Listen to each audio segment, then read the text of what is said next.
Vijay Devarakonda, Mrunal Thakur hero హీరోయిన్లుగా పరశురామ్ దర్శకత్వంలో తెరకెక్కిన చిత్రమే ది ఫ్యామిలీ స్టార్.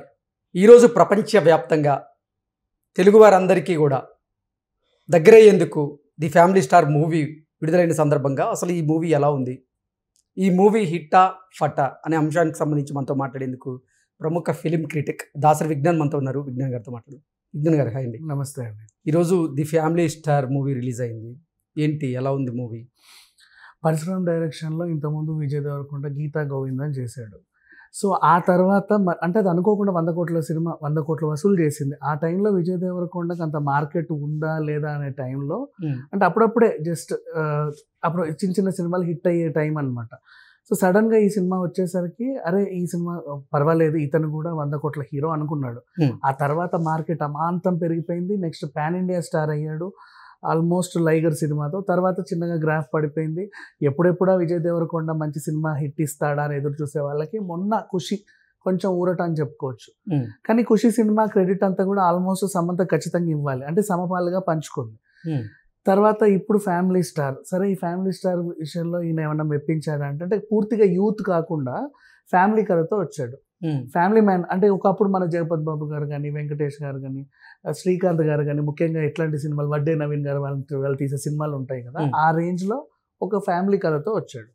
సరే ఇది ఎలా ఉందో చూసుకుంటే ఫస్ట్ ఈయన గోవర్ధన్, ఈయన పేరు. అక్కడ గోవింద్ ఎలాగో గీత గోవిందంలో ఇక్కడ గోవర్ధన్ అంటే సేమ్ అందులో ఉన్న క్యారెక్టరే ఇక్కడ పోషించినట్టే చెప్పుకోవచ్చు. పెద్దగా నటనకి స్కోప్ ఉన్న క్యారెక్టర్ అయితే కాదు, బట్ అఫ్ కోర్స్ ఈయన ఆల్రెడీ ఉద్దండు కాబట్టి నటనలో హీ పర్ఫార్మ్డ్ వెల్. కాకపోతే గోవర్ధన్ క్యారెక్టర్ ఏంటి, ఒక మిడిల్ క్లాస్ కన్స్ట్రక్షన్ కంపెనీలో పనిచేసే ఆయన. ఇద్దరు అన్నలు ఎందుకు అంటే ఇంట్లోనే ఉంటారు ఖాళీగా, మన రవి ప్రకాష్ ఇంకో రాజా చెంబోలు. వీళ్ళకి వైఫ్లుగా మన వాసుకి అభినయ నటించారు. ఈయన పెద్దనే తాగుబోతూ, చిన్ననే తిరుగుబోతూ, ఖాళీగానే ఉంటారు ఇంట్లో. వీళ్ళందరినీ పోషించే బాధ్యత నెత్తినేసుకున్నాడు గోవర్ధన్. అట్లా అట్లా సినిమా సాగుతూ ఉంటే ఇక మనకి ఎందుకు వీళ్ళని ఫ్యామిలీలను చూసి ప్రేమ పెళ్లి అవసరమా, ఇలా ఉంటే సరిపోతుందిలే అనుకున్న టైంలో ఇందు అనే ఒక అమ్మాయి పరిచయం అవుతుంది. ఆమె ఒక మంచి పెద్ద కన్స్ట్రక్షన్ కంపెనీ ఓనర్, సిఇఓకి కూతురు, మంచి డబ్బున్న వ్యక్తి మా అమ్మాయి అనమాట. సో ఫస్ట్ ప్రేమించకూడదు అనుకుంటారు. తర్వాత ఎందుకో ఈ అమ్మాయి ప్రేమలో పడతాడు. ఆ తర్వాత వీళ్ళకి పెళ్లి జరిగిందా లేదా, అసలు ఇంటర్వెల్ ట్విస్ట్ ఏంటి, అసలు వీళ్ళ కథ ఎంతవరకు వెళ్ళింది అనేది మనం తెర మీద చూడాల్సిందే.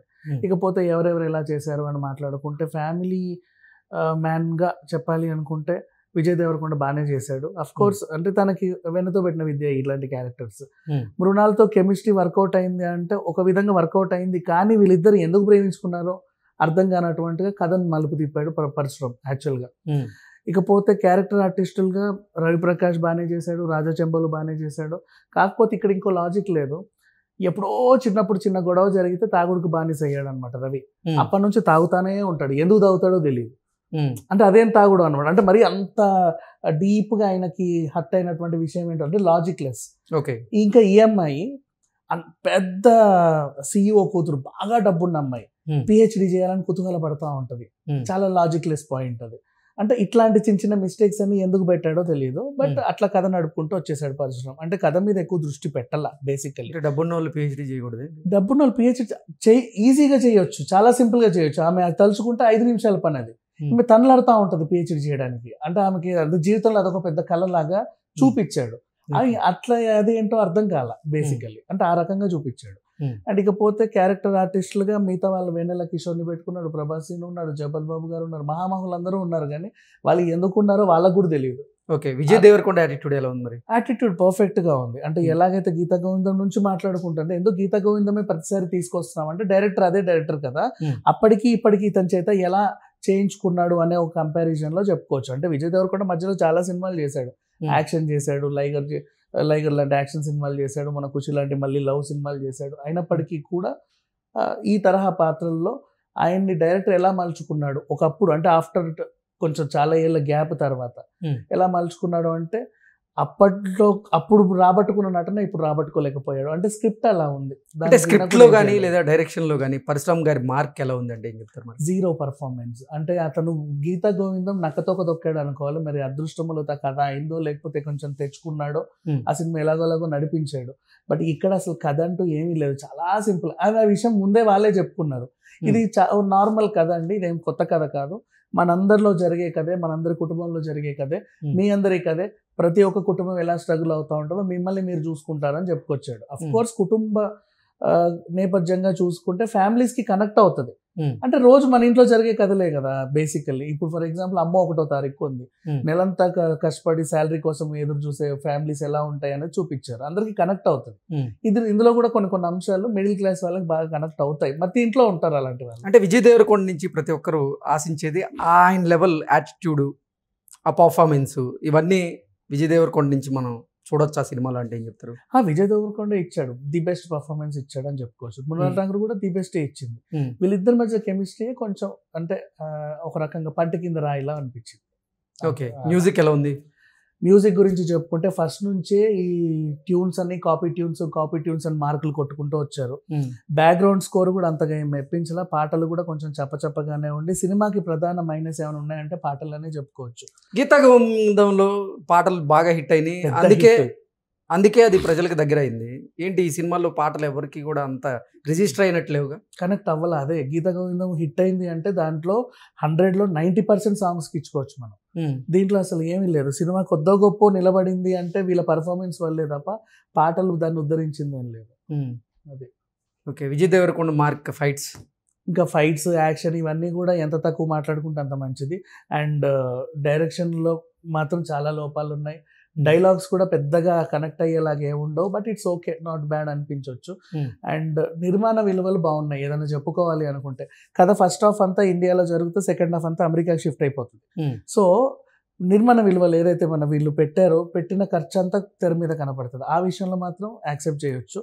ఎడిటింగ్ కొంచెం క్రిస్పీగా ఉంటే బాగుండేది. అండ్ అంతే, ఇంకా పెద్దగా ఈ సినిమా గురించి చెప్పుకోవడానికి అయితే ఏం లేదు. ఓకే, మీరు ఇచ్చే రేటింగ్ ఏంటి? ఓవరాల్గా ఈ సినిమాకి నేను ఇచ్చే రేటింగ్ 2/5. అది కూడా వీళ్ళ పర్ఫార్మెన్స్లు బాగున్నాయి కాబట్టి, లేకపోతే ఆ మాత్రం కూడా ఇవ్వాల్సిన అవసరం లేదు. ఓకే. హిట్ ఆఫ్ అట్టా అంటే సినిమా హిట్ ఆఫ్ అట్టా అంటే ఫ్యామిలీ ఆడియన్స్ అయితే ఖచ్చితంగా ఒకసారి చూడొచ్చు.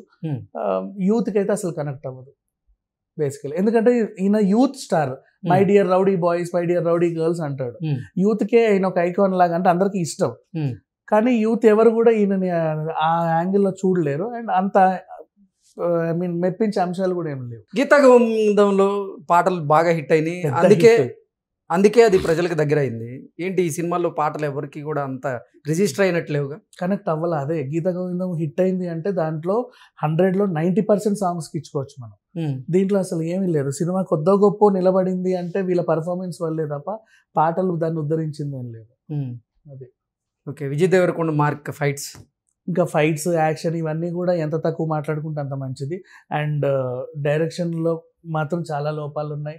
డైలాగ్స్ కూడా పెద్దగా కనెక్ట్ అయ్యేలాగా ఏముండవు, but it's okay, not bad అనిపించవచ్చు. అండ్ నిర్మాణ విలువలు బాగున్నాయి ఏదైనా చెప్పుకోవాలి అనుకుంటే. కథ ఫస్ట్ హాఫ్ అంతా ఇండియాలో జరుగుతూ సెకండ్ హాఫ్ అంతా అమెరికాకి షిఫ్ట్ అయిపోతుంది. సో నిర్మాణ విలువలు ఏదైతే వీళ్ళు పెట్టిన ఖర్చు అంతా తెర మీద కనపడుతుంది. ఆ విషయంలో మాత్రం యాక్సెప్ట్ చేయొచ్చు. ఎడిటింగ్ కొంచెం క్రిస్పీగా ఉంటే బాగుండేది. అండ్ అంతే, ఇంకా పెద్దగా ఈ సినిమా గురించి చెప్పుకోవడానికి అయితే ఏం లేదు. ఓకే, మీరు ఇచ్చే రేటింగ్ ఏంటి? ఓవరాల్గా ఈ సినిమాకి నేను ఇచ్చే రేటింగ్ 2/5. అది కూడా వీళ్ళ పర్ఫార్మెన్స్లు బాగున్నాయి కాబట్టి, లేకపోతే ఆ మాత్రం కూడా ఇవ్వాల్సిన అవసరం లేదు. ఓకే. హిట్ ఆఫ్ అట్టా అంటే సినిమా హిట్ ఆఫ్ అట్టా అంటే ఫ్యామిలీ ఆడియన్స్ అయితే ఖచ్చితంగా ఒకసారి చూడొచ్చు. యూత్కి అయితే అసలు కనెక్ట్ అవ్వదు బేసికలీ, ఎందుకంటే ఈయన youth star. My dear rowdy boys, my dear rowdy girls అంటాడు. యూత్కే ఈయన ఒక ఐకాన్ లాగా, అంటే అందరికీ ఇష్టం.